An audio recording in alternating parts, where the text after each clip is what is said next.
Magandang araw mga bata! Kumusta? Si Kuya Red muli ito.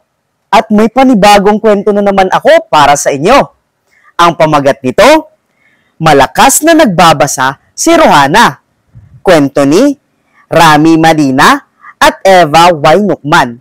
Mula sa Let's Read Up. Tara na, mamati na, ikaw ang anak ko, pag-iwiya. Pamati kita ang istorya, sangit tayo na kabaraka. A story time, mag-enjoy good kita.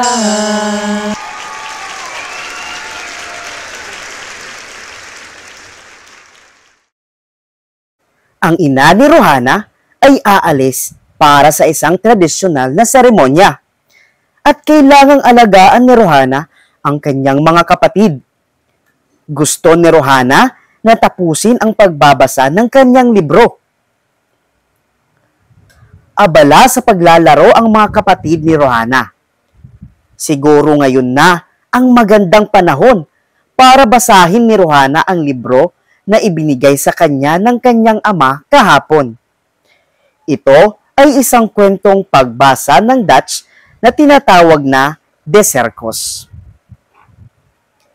Hindi ngayon ang magandang panahon para magbasa. Kailangan muna niyang tulungan ang kapatid na babae. Kailangan din ng tulong ng kapatid niyang lalaki. Kailan kaya niya matatapos ang kanyang pagbabasa ng libro? Oh no! Ano ang dapat niyang gawin ngayon? Kailangan niyang habulin muli si Ratna. Paano kaya magbabasa siya ng malakas?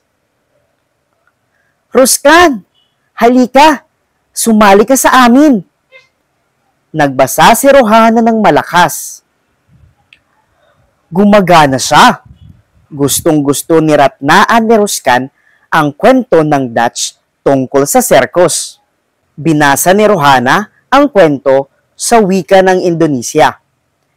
Ito ay nakatulong para maintindihan ni Ratna at Ruskan ang kwento. Lahat sila nasisiyahan sa kwento. Ngayon, makapagbabasa na si Rohana habang binabantayan niya ang kanyang mga kapatid. Pati mga kaibigan nila ay pumunta rin sa kanila para makinig din sa kwento. Wow! Maraming mga tao ang mahal din makinig sa kwento. Napagtanto ni Rohana na mahal at gusto niyang nagbabasa siya ng malakas.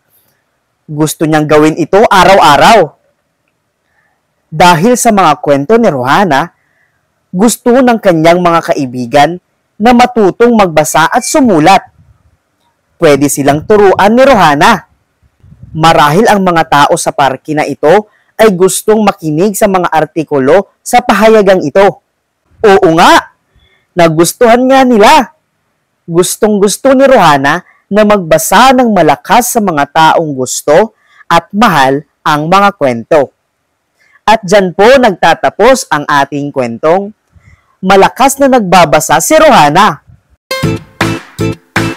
Mga bata, masarap ang magbasa, di ba? Kaya dapat tularan natin si Rohana mula sa kwento.